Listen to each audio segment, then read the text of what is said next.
everyone, RogueGold here. Welcome back to the Division 2. And today, we need to have a little bit of a chat. As many of you likely know, the latest season for the game Mutiny dropped last week on Tuesday, and with it came what I think has undoubtedly become one of the most controversial additions to the game in recent memory, that being NPC Companions.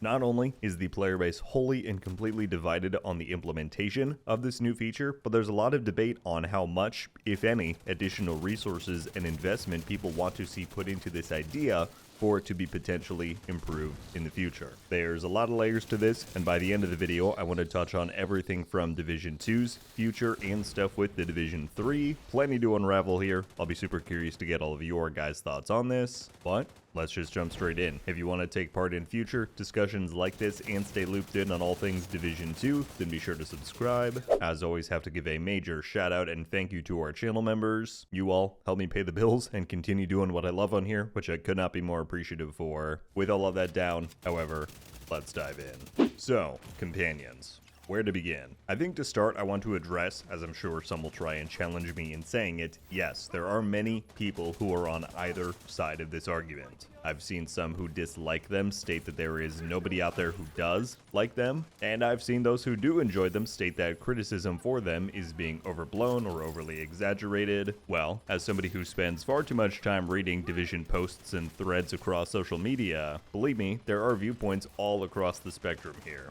I'll throw some examples on screen as we go, but I've seen positive responses stating that this is their favorite new addition in a long time, that companions have changed the way that they play, that they are useful in combat, whereas I've also seen others state that this is the most dreadful thing to ever come to the Division 2, that it's actively hindering their motivation to play, and that they find the entire implementation lacking. And as I said, I find this pretty noteworthy because most of the time there's a pretty clear majority and minority on these kinds of things. Or even with retaliations that we got last season, players were pretty unanimous in their feedback. Stuff like the agitation meter gain rate was too slow, the rewards from the mode were lacking, the 30-second timer at the end to collect all loot was too short, and some of that feedback has been addressed, some hasn't. My point is, the release of Companions brings us to a very interesting place and puts the dev team in a pretty tough spot, because you can either leave Companions as they are now, of course maybe make some of the easier and more obvious improvements over the duration of this season, then let them retire as we move on to next season and let this little experiment stay in the past. Or they could really roll up their sleeves and invest even more time, resources, and effort into making the substantial changes many players are asking for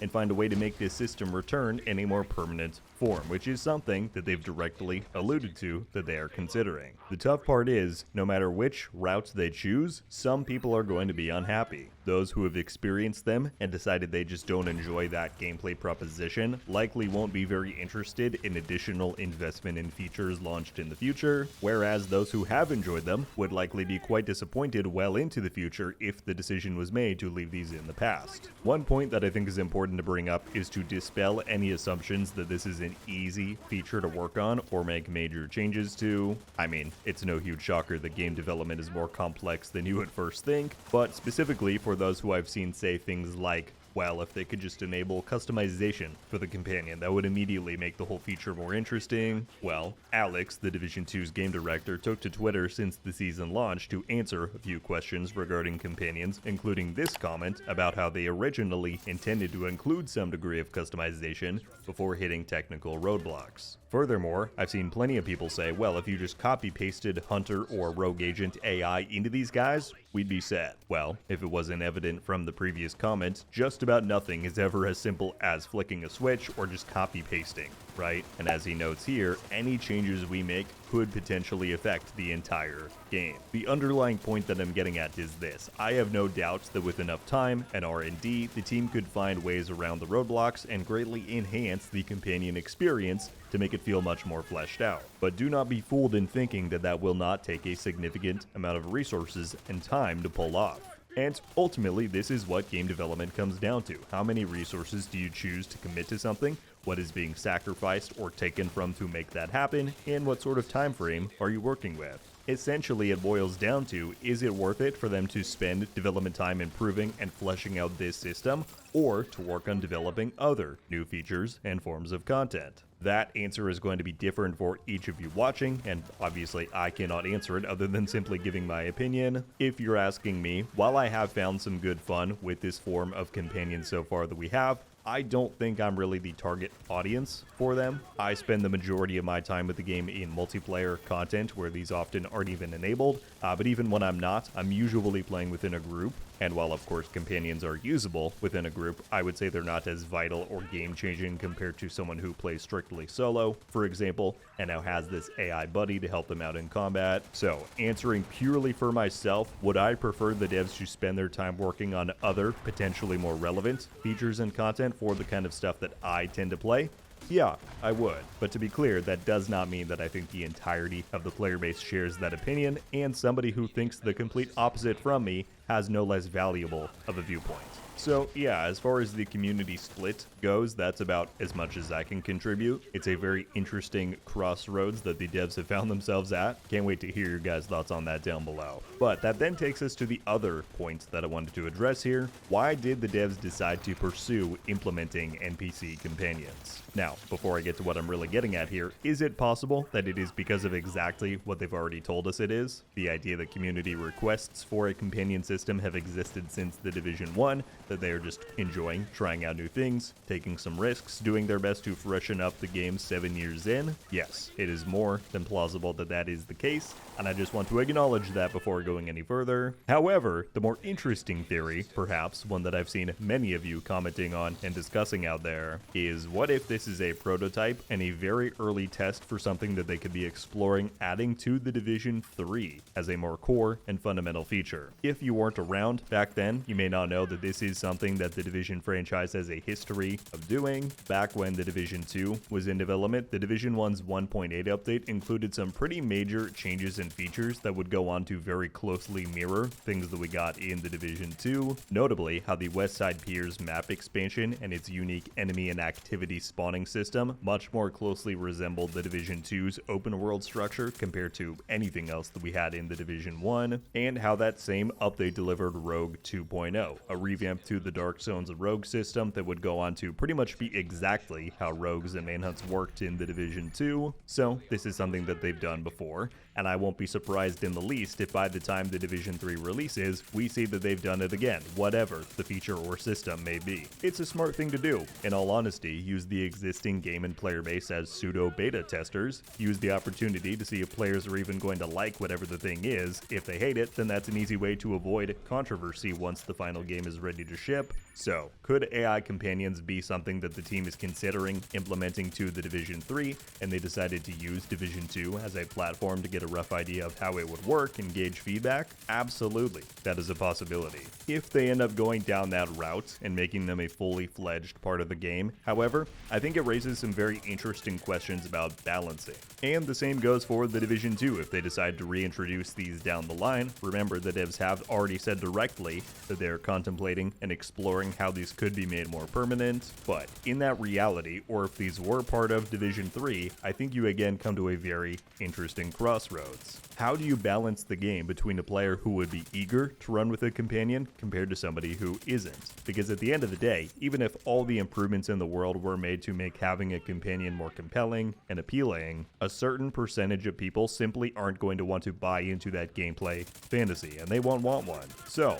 what do you do then? Do you force all players to have a companion of some variety? Do you allow people to freely reject them if they so choose? If so, though, is any balancing offered to ensure that those players remain on an equal playing field with somebody who does choose to have one? It's an interesting dilemma, and not an easy problem to solve, I would imagine. I did have one thought regarding this, though, that I wanted to outline here, and before I explain it, I did want to mention that at least the very basic idea for this I did not come up with myself myself. I think I've filled in my own details with it over time, but the overall framework for this, I recall somebody having a great video on all the way back in, I think, the Division 1 days. I truly do not remember who or where it was that I heard it, so I don't know, feel free to shout that out in the comments if you do happen to know. But here's the basic idea, right? Instead of every agent having 2 dedicated slots for shade skills, what if you simply had 2 ability slots? I'm sure there's a fancier name to be used. We could go with tacticals or augments. But what if, instead of being forced to run skills, which some players hardly use for those who just care for the gunplay, what if the door was open for some much deeper customization and freedom?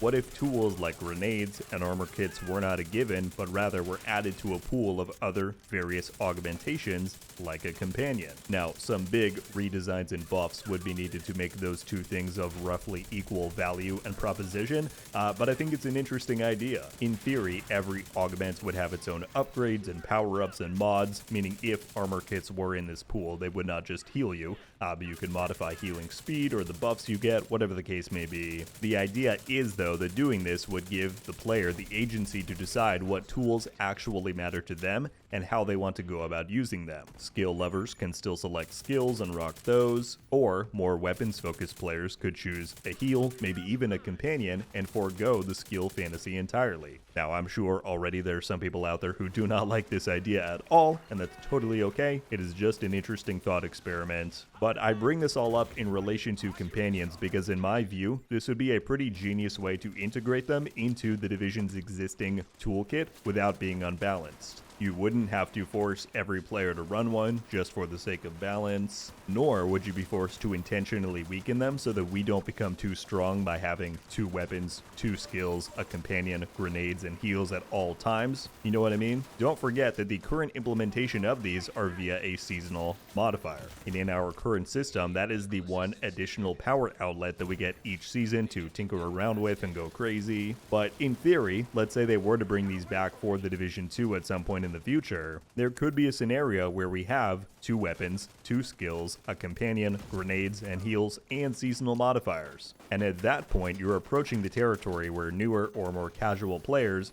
are going to be overwhelmed with the amount of options and inputs that they have and either ignore entire gameplay systems or not play altogether. Kind of the neat part with this augments idea is that it keeps things streamlined, right? Your agent gets 2 highlight abilities and that's it. But ideally, it's designed so that somebody who wants to rock a companion versus someone who would use that same augment slot for a drone or a seeker mine or a grenade, those things are all balanced for relative power based on the upgrades available, and as always, their power scales depending on how you choose to invest in those things via your build. Again, that's just one big ol' thought experiment based entirely on a hypothetical situation, but it is a reality that the devs will have to address at some point, whether these were to one day return to the Division 2 more permanently, or in fact if they could be considering having these as a core feature within the Division 3.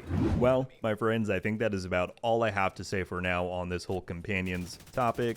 It's been really interesting watching and reading all of the discourse surrounding them online this past week. Again, like I said in the intro, this has got to be one of the clearest splits and deviations in sentiment I have seen for a new feature in a long time, and it's going to be really interesting to see what path the devs choose to take in light of that. As I've said a few times by now, I would love to get all of your guys' thoughts on everything that we went over. What's your take on companions as we have them now? Do you think it would be worth it for the devs to continue investing time and resources to improve them within the Division 2? Do you think they should just be saved for the Division 3, if that is something that is being considered? And in whichever game or circumstance, how would you go about balancing their implementation if done permanently? Lots to consider. Again, I look forward to hearing what you have to say. That's all I've got for today. So, my friends, thank you all so much for watching. I'll see you back soon. RogueGold.